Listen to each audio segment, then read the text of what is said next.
Yeah, because it said Aaron Garcia.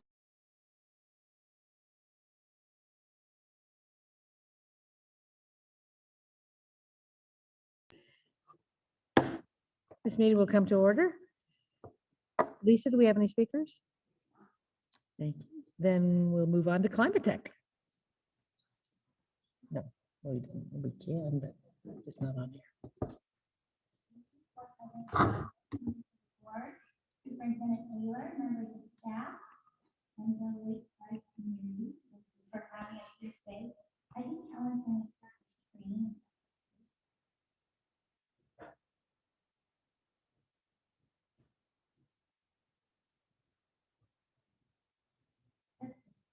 Oh, no. Big screen. Okay, great. So, just to kind of a recap, we were here about 6 weeks ago to share the preliminary scope of work and funding plan. So just a recap for anybody that wasn't there before, we were not sure that we were selected in February for a competitive RFP process to be the design build partner for the district's infrastructure modernization and utility savings program. So through spring and summer, we worked with staff and did an in-depth study of all your sites to develop a scope of work that's focused on addressing aging infrastructure that in the areas of energy and gas. We were here in October to share the preliminary findings, and over the last 6 weeks, we've been finalizing the details of that scope of work, getting it ready for an implementation agreement.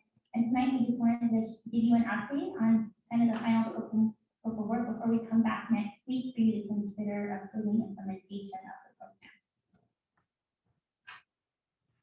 Here's an overview of the overall scope, and this is, a lot of details. We're going to go in on the next few slides to show you what we're doing on a per site basis. I just kind of wanted to go in broad categories to give you an idea of what's being addressed in this program. So there's 5 main areas. The first is building automation. So building automation are the control systems that operate your HVAC systems and lighting, and they just make sure that your occupants are comfortable and that things are turned off when rooms are unoccupied. We currently have an antiquated building automation system. The legacy carrier system, a lot of it has obsolete parts, which are hard to buy, difficult to maintain. This would be modernizing this to the new version of carrier, which is Todd and his team's preferred standard, and just helping to ease the operations of your school sites throughout the day and when buildings are unoccupied. The second area is lighting. In lighting, the district's already done quite a bit of work for modernizing to LED through previous grant programs.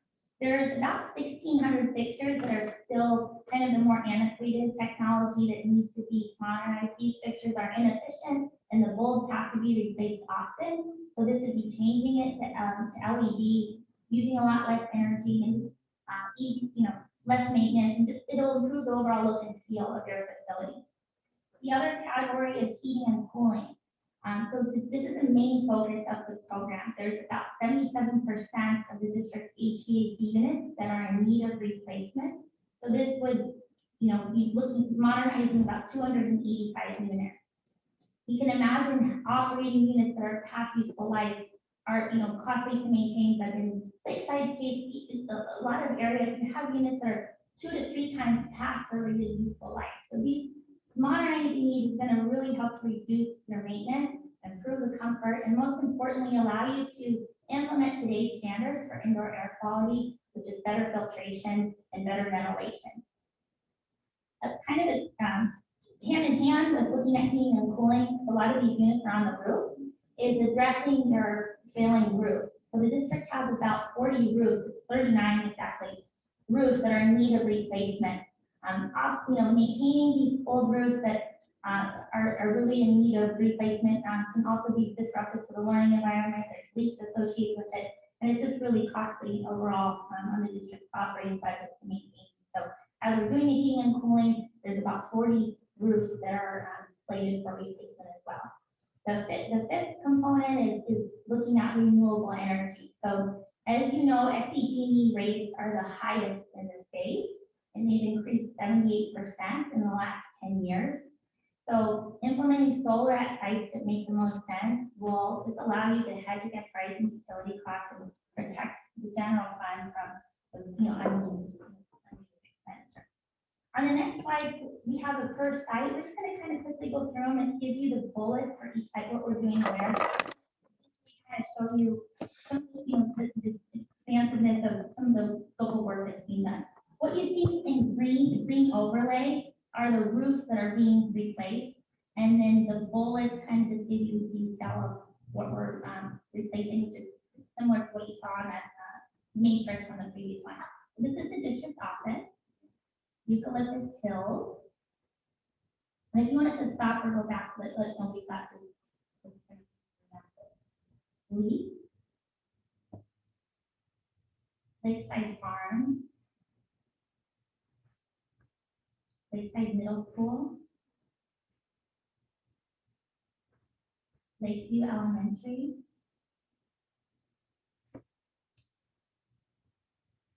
Lemon Press, a lot of work being done on Lemon Press.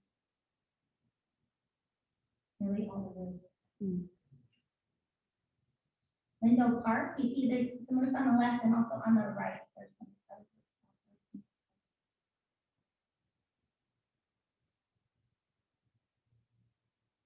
Riverview and the alternative ed.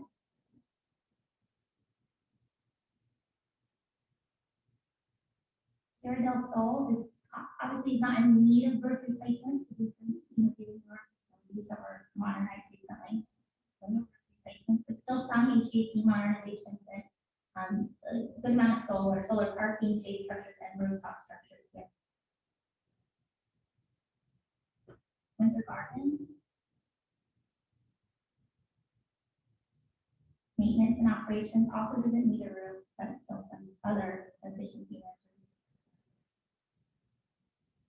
And this gives you, this is an example of what a solar shade structure looks like. So there's a handful of sites that are getting shade structures, and then other sites that are getting parking structures. We'll show you what the parking structure looks like. This is what a parking structure looks like. And these panels are that we're recommending. The reason we recommend these particular panels are sun power panels. They have a 25-year warranty and the best rating in terms of the least degradation rate, which means over time panels will degrade and they kind of lose their efficiency. The reason we like these particular panels is because they have the lowest degradation rate and the greatest output for the smallest footprint, which essentially means that they're more efficient and they're more reliable compared to some of the other panels that are on the market. And here's the finalized funding plan. So the turnkey infrastructure improvements for everything we reviewed tonight is just under 17.5 million. That's a turnkey not to exceed price. There's the life cycle savings generated by all of this new equipment is 41.2 million over the useful life of these new systems. The funding sources are $4 million from ESSER federal stimulus, $5 million from Measure L, and then the balance from the municipal lease purchase that's at a rate of 1.64%. So one of the actually the lowest rates we've seen in the last few years. So good time to take advantage of this type of financing. Here's some of the next steps that you can expect. So next week we're going to come back with the agreement. First, there has to be a public hearing. Anytime you approve an energy conservation type project like this, there's a public hearing notice that's required 2 weeks before and a public hearing before you actually approve any agreement. So there will be a public hearing, and then the board will have a resolution that would adopt certain findings and consider the agreements for implementing the program and the associated financing agreements, which are with Bank of America. So all of that will be in your packet for next week. If the board elects to move forward with program implementation, we would then complete our final stages of design and engineering that are required before you can place an equipment order. As you can imagine, in this current environment, there's a lot of impact on lead time for equipment. So we anticipate, the best case, some of the equipment's going to come in right away as early as December. Some stuff will be just have readily available. Other things, there's something that could take as long as June. The stuff that's going to take longer is some of the roofing material. The shingle roofing material is readily available, but some of the other roof type of material is on a huge back order. And HVAC units are kind of in the range of 3 to 4 months right now is what we're anticipating. So we've had a coordination meeting already with their staff to kind of map out when the anticipated construction would occur to make sure this is coordinated with other activities going on at the school site. Some, let's say best case, if we start the initial parts of the construction for the pieces that, that come in sooner, like lighting and some of the control work, we'll be able to, the transformers, we'll be able to do that work sooner. We could start that as soon as March. After we commence construction, it's going to take about 18 to 24 months to complete. The bulk of the construction is going to be completed within 12 months, but some of the things that are going to linger is, for instance, we're not going to be able, most likely, to get all of the roofs done over this next summer. We're going to try to do as much of it as we can over the summer, because it's a loud, noisy process that can be disruptive to the learning environment. Some we can do on breaks, but for the most part, this is going to be times when the buildings are unoccupied. So some of that's going to just kind of go over to next summer. It's just not going to be possible to get it all done. And then solar, while the actual structures themselves, that construction is going to take place within 12 months. You'll see it for all intents and purposes. You'll have a shaded, carport or shade structure. The process of actually getting it, turned on with SDG&E and having it start crediting you for solar can take a long time. And they don't listen to anybody in terms of speeding up that process. So we're kind of at their mercy. So worst case, that could take up to 2 years. I think realistically, we're going to be in the 12 to 18 month range. Assuming that things continue to go the way you're seeing. We're seeing lead times improve a little bit. There's one thing on here that we didn't talk about, and that's the central kitchen close development. And I think in the near future, staff is going to be bringing forward, more than a slide, an agreement to hire a kitchen. Modernizations at the central kitchen were kind of broken up into 2 phases. We didn't have anything to do with phase 1, that was done previously. But there's a second phase of work that still needs to be done. And the modernizations include, HVAC, electrical service upgrades, plumbing, kind of reconfiguring the layout, and ordering new efficient kitchen equipment. All things that kind of fall within our wheelhouse. And so it was staff's idea, since we're already mobilized for the construction crew on site, there's economies of scale of having us manage this work. But we still want to work with an independent kitchen consultant that specializes in layout configuration and the equipment itself, that can work hand in hand with Amanda on finalizing that. We will be sharing, if the board wants to be photographed, we could share information with the board as early as spring 2022. And that work would be funded separately through Measure L and other special funds that are specific for central kitchen, the central kitchen fund. If approved and the board wants to move forward, those modernizations can be procured under this agreement. Because you essentially, to procure under our program, the savings have to pay for the cost of the improvement. And you saw on the previous slide, you have a lot of excess savings beyond the cost of the program. So within that threshold, you can procure additional modernizations, and this would fall within that. So it could be procured under our agreement. It's just a simple scope addition to our agreement if it gets approved next week. And that concludes our slides. Just wanted to answer any questions. Any comments you might have. Any questions? No questions. We're good. Thank you very much. Thank you. We were prepared for a lot. So. Okay. We'll see you next week. Thank you. Yeah, see you next week. Thank you. Okay. Lisa, you're going to present us with the first interim.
Okay, first interim for 21-22 budget report.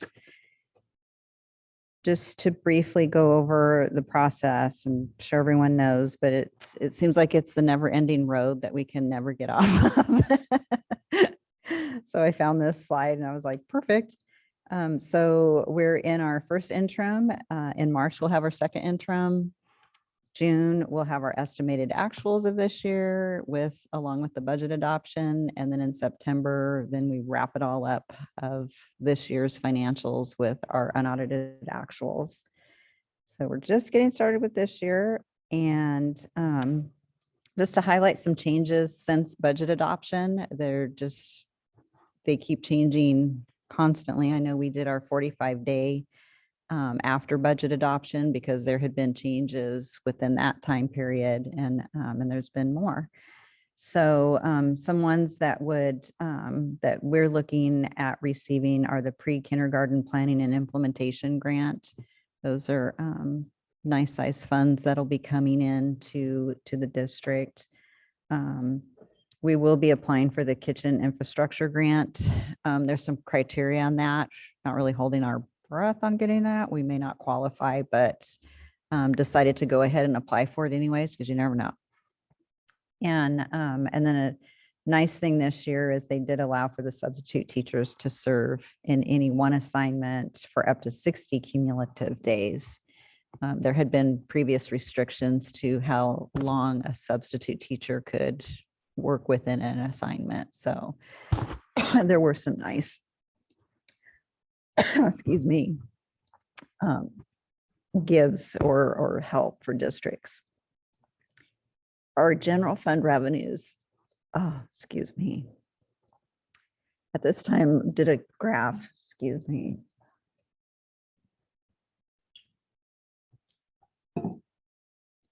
We're budgeting $64.9 million. The majority of that is our local control funding formula and property taxes of 71%. You can see this is high. You'll notice this year and a little bit last year, but it's grown. The federal dollars and the state dollars that are coming in are definitely bigger percentages and dollar amounts than we've seen in the past. These are one-time dollars. So just keep that in mind. You know, the budget's maybe grown, but these are one-time dollars with restrictions, and they will expire in the next few years. Some of the revenue changes are highlighted here. The differences from the 45-day minor adjustments with the LCFF, just property tax, making some minor adjustments with updated figures. Our federal, of course, the ESSER dollars were the significant ones that had came in that were now budgeted as we keep getting. The nice thing that the state does is they tell us how much we're getting. They don't issue what the resource number is, so we can't put it into our budgets until we actually have those, the SACS coding numbers. So we're at their mercy sometimes, and there'll still be some at second interim. You'll see some more dollars that will be coming in. So with the state also some adjustments with the local funds. Oops, sorry. Again, the most significant changes to our revenue budget were the federal and state dollars, the influx of those that are coming in. General fund expenditures, we're projecting a general fund expenditure budget of $63.3 million. So it's a little bit less than our projected revenues, which is good. Again, salary and benefits, about 83% of our operating budget are salary and benefits. That will continue to grow because of STRS and PERS, health benefits, step and column movement. And to the next slide to show the changes. Through the certificated salaries, classified and employee benefits, there was a lot of adjustments as we started school. Classified, the significant changes there were adding COVID clerks, adding learning loss teachers. There was a lot of staffing hours and positions added to address the ongoing COVID issues that we're having at the school sites, and to make sure that we're trying to get staff. Even with the ads though, we're still short funded because we just can't find people to be hired in a lot of these positions. Certificated salaries, we were able to reduce some of those due to positions that aren't filled, or, have been some movements with retirements or people leaving on leaves. So we're actively monitoring the staffing and making adjustments within the budget as the staffing positions or the assignments change throughout the year, just to try to keep our budget in line and to really monitor it. Books and supplies, services and operating, some of those came up due to carryovers were added in. Then at first interim, we closed our books at the unaudited actual, saw what carryovers were, and some of the other donation funds or title funds. So those were added into those, and those are spread out through books and supplies, services. So our general fund, the snapshot of the thick SACS reporting file that comes in, just so that this is a lot easier reading. So you can see our unrestricted and our restricted and the combined of those two, where our revenues are at, and within each category.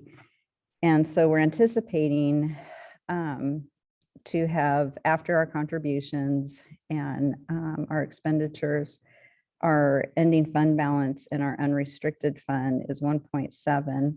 The restricted shows spending down of 194. That's a good thing. We should be spending down our restricted funds, especially you should spend those before you spend your restricted.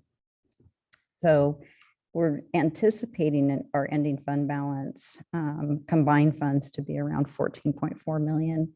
Leaves us a reserve percentage. Remember, the state requires us to take unrestricted ending fund balance with combined expenditures of 19.55. That is without the commitments that we've designated. There's it's 4.5 million that we have in commitments. So that brings it down to about a 10.4% reserve with the commitments that we have as those holders.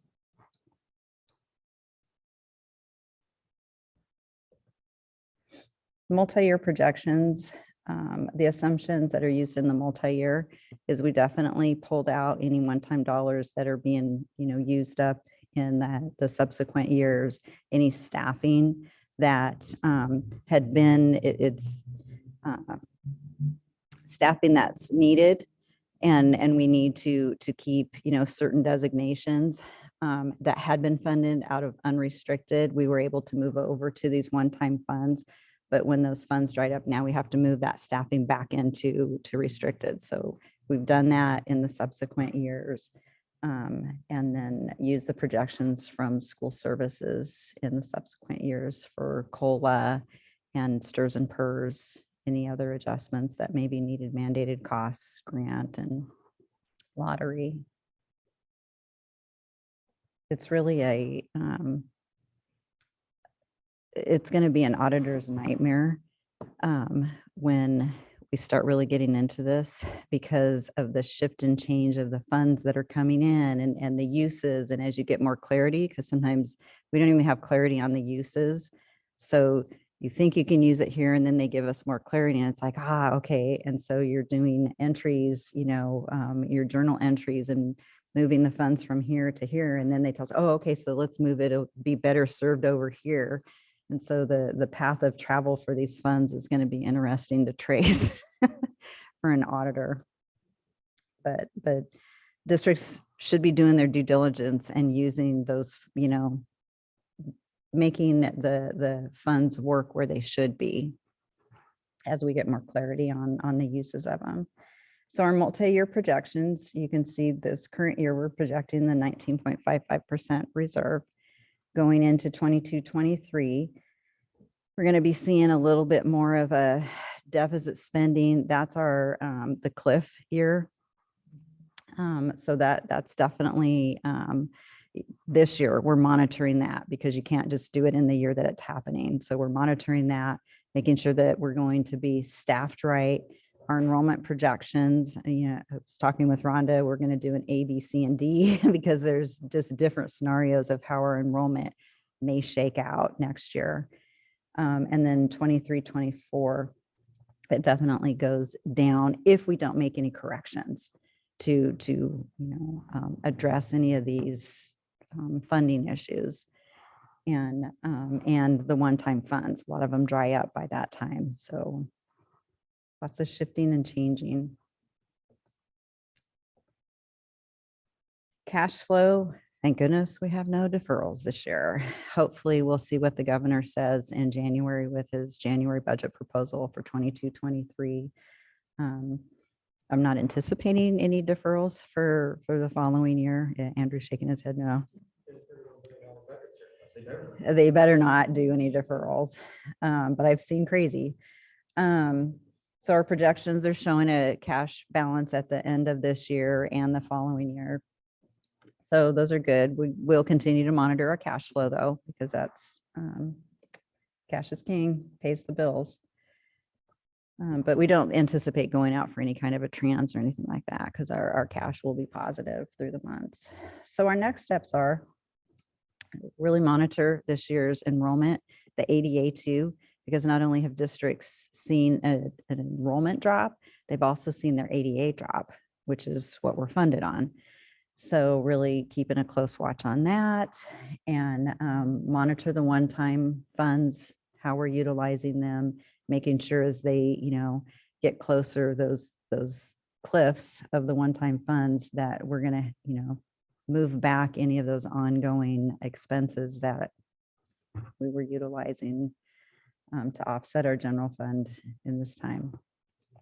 And then just begin our preliminary, I've already started our preliminary enrollment projections and staffing projections for next year. Really get a jump start on that. I think there's going to be a lot of discussion and what ifs, and just as a team talking about it and deciding, okay, this is what, it's a crystal ball, and we'll agree that this is where we're going to land and move forward with it. I think it's anybody's best guess on how it's going to land, and hearing what the governor has to say in January. It'll be interesting to see what his proposals are. And so that brings me to the end. Any questions?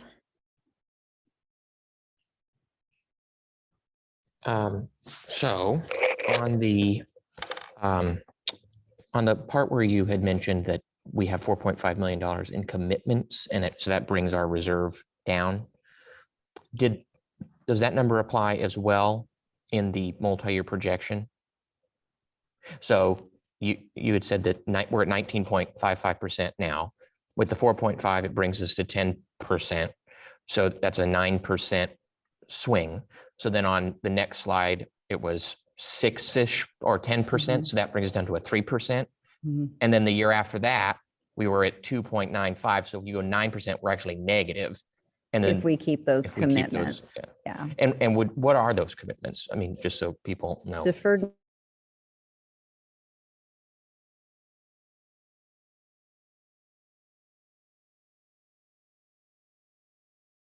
Here. There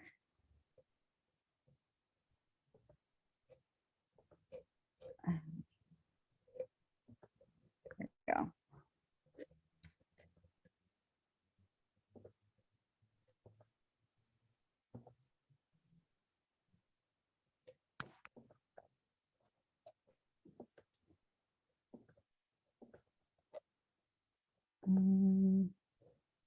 Not showing me my speaker notes. I'm so sorry. They are in the I'm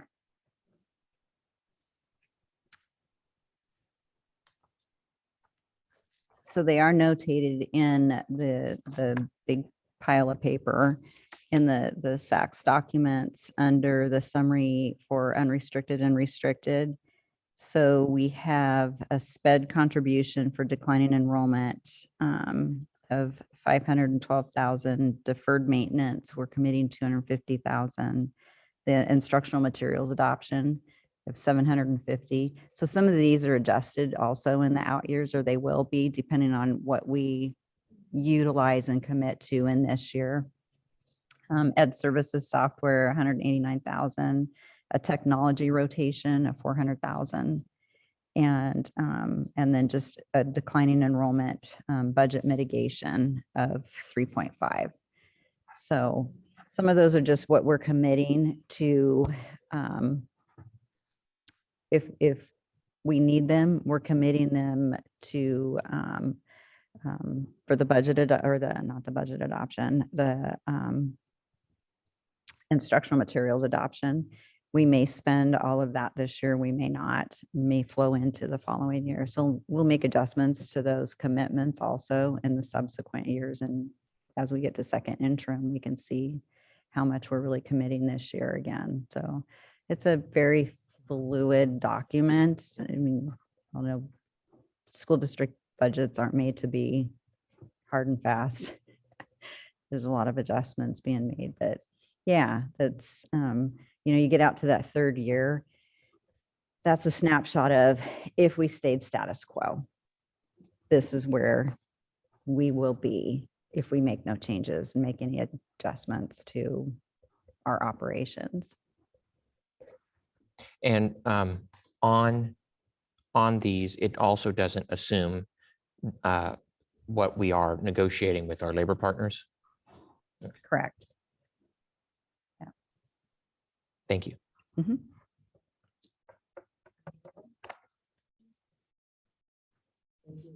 Thank you.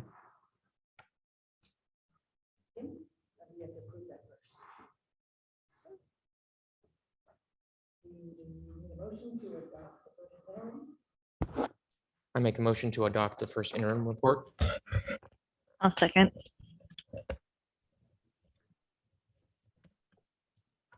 Any discussion? All in favor? Aye. Aye. That's all of us. And now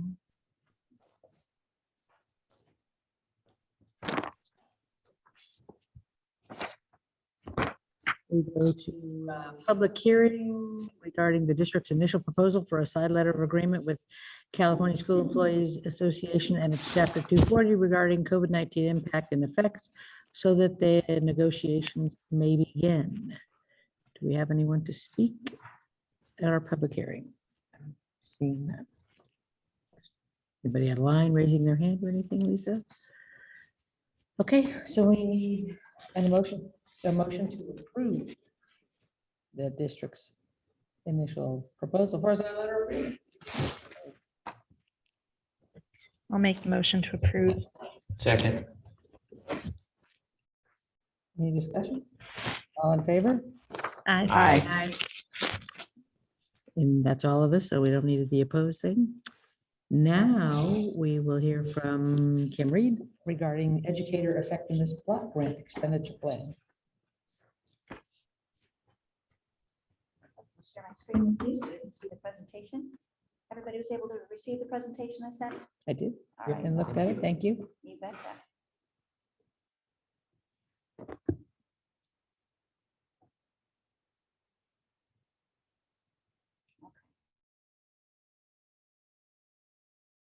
Public hearing, the Educator Effectiveness Block Grant. So in order to ascertain how we wanted to allocate this block grant, we did a professional learning survey. So we used Thought Exchange. We sent out a Thought Exchange to our certificated and classified staff. It was a very short turnaround because frankly, they didn't give us a whole lot of time to make some decisions about how we wanted to use this funding. But we put the survey out, and the survey asked what types of professional learning opportunities that best supports you as an instructional provider, either from a certificated or a classified perspective, both what types and what topics. So we were looking for what types of professional learning, like is it in-person learning? Is it like professional development days? What kinds of things? And then what specific topics you needed to learn about. And then we reminded staff of what our LCAP foci is. So you're very familiar with these, but we just did a reminder for our staff, alignment and calibration work. And what you're looking at in your screen was part of the survey. So this is all right in front of them. So building a curriculum framework and assessment plan, and that's really a part of our academic equity work to make sure that all of our students have access to the same levels of instruction, the same levels of high quality, high levels of instruction. Multi-tiered systems of support, that's what happens after we know that 80% of our students, 85% of our students will be successful at that tier 1 instruction that happens in the alignment and calibration work. If they're not, what do we do for our tier 2 students and what do we do for our tier 3 students? That's the multi-tiered system of support. And then the equity work. That's our work that we're doing with that small group of, right now we've got a small group of teachers and administrators that are learning about the equity, an equity mindset, and we'll scale that up. But right now it's really just trying to build our collective mindset around what students are capable of, and then building our collective capacity around what we are capable of doing for our students. So we just reminded staff what our LCAP focus was. So we got a variety of thoughts in this. You remember how the thought exchange works, right? So the most important thoughts kind of come to the top. So I sorted. There were some thoughts that were around some of the wishes and intents for our district that really weren't around professional learning. So I sorted. And so these are some of the things that were most salient to this conversation. The first one was they wanted separate TK and 6 to 8 experiences. Important information didn't necessarily impact our funding. Our teachers want behavior, social, emotional, and trauma-informed teaching supports. They want cultural awareness and equity training. They want some professional development in learning how to work with students with disabilities in the general ed classroom, which I was very happy about. They want some help with multi-tiered system of support interventions. And that's both academic intervention and social emotional intervention. And they want personalized in the moment professional development.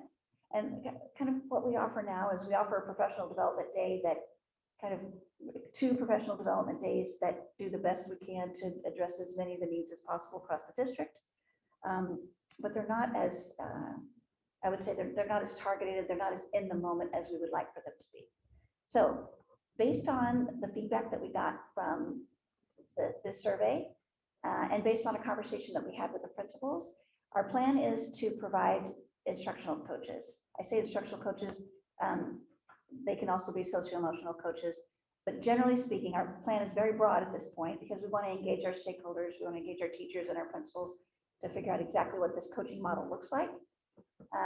This is pedagogically strong in that we know that the one-shot professional learning isn't the best. The job embedded professional learning is the thing that packs the most punch. So we are taking a 5-year plan, we're condensing it into a 3-year plan so that we can provide some really intensive supports. It roughly equates to a half-time professional or half-time coach for each site. So a coach might spend a half a day at Lindo Park or half a week at Lindo Park and the other half at Lemoncrest, for example. That's one option. Again, we're going to work with our principals and teachers to figure out what works best, but that's one plan. These coaches could provide academic, social, emotional, behavior. They could provide culture and equity support. There's a variety of options. We just need to work it out. But for the intents and purposes of the Educator Effectiveness Block Grant, we want to provide coaches. The other thing that we know that we need to provide is for coaching to be effective, we need to provide time for teachers to meet with the coach ahead of time, to plan out the lesson, deliver the lesson with the coach observing, coming back out and debriefing what worked, what didn't work, replan, go back in and try it again. So we want to also carve out some funding to provide for the release time. We also want to provide some release time for teachers to be released to go in to watch their peers teach. We've got some great instructional things happening, some great social emotional learning things happening in our district, and we want to be able to scale that up. So that's our plan. Again, it's a 5-year plan. We've condensed that into 3 years so that we can be impactful across the entire district. So starting in 2022-23, going to 2024-25, these 3 years of intensive coaching and support for our staff.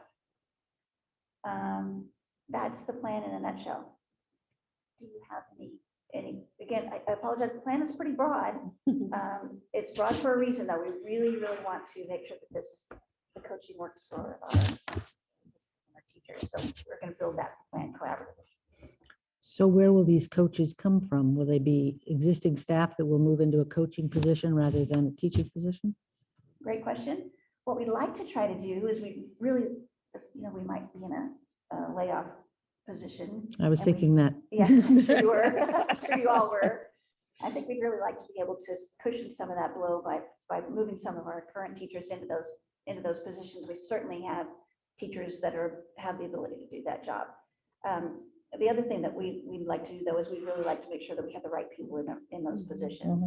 So there's that balance, right? So the first priority is making sure that the capacity that we've already built here in our district is recognized and valued, and that we move those teachers into these coaching positions. The coaches that we have currently, or the teachers that we have currently in our school system, have relationships. Those relationships build trust, and so it's really a natural and easy thing to do. So we'd really like to build from within. Thank you. Thank you. That's a good question. You sort of alluded to this already, that it was broad. And so sadly, I want to ask a specific, I'm sorry. The one thing I want to ask is, so when we give an example of like, what would a coach do, academically speaking, right? Like, what would that look like? And then the same thing for social emotional, like what would be an example of what a coach would help a teacher with? Well, I can give you some ideas.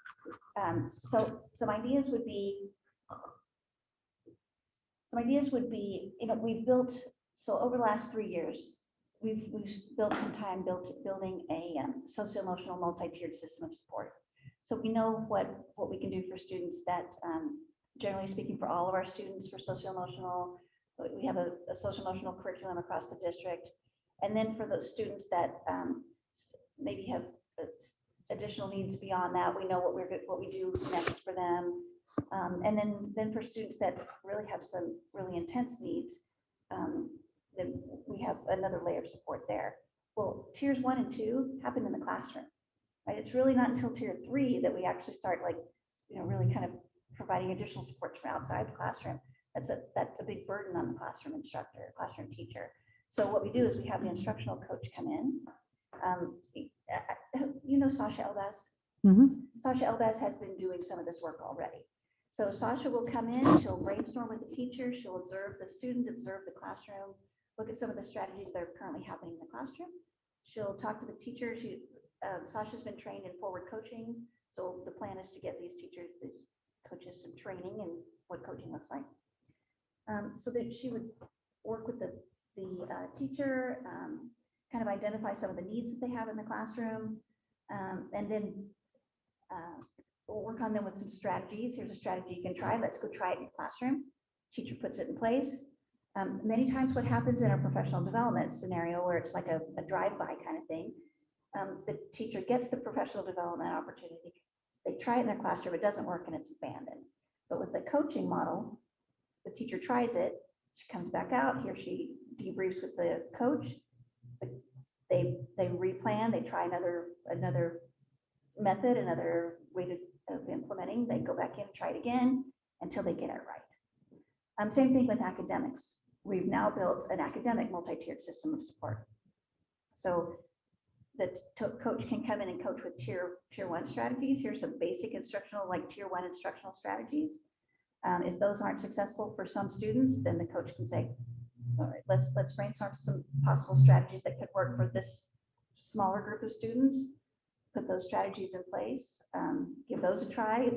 So just that iterative cycle of planning something, putting it into place, looking at the results, replanning and just like supporting the teacher the whole way. Thank you. It's still general, but Yeah, no, I understand. I wanted to think in terms of what specifically they might be doing, but but we don't know that yet because we're not fully through the process. So I get that.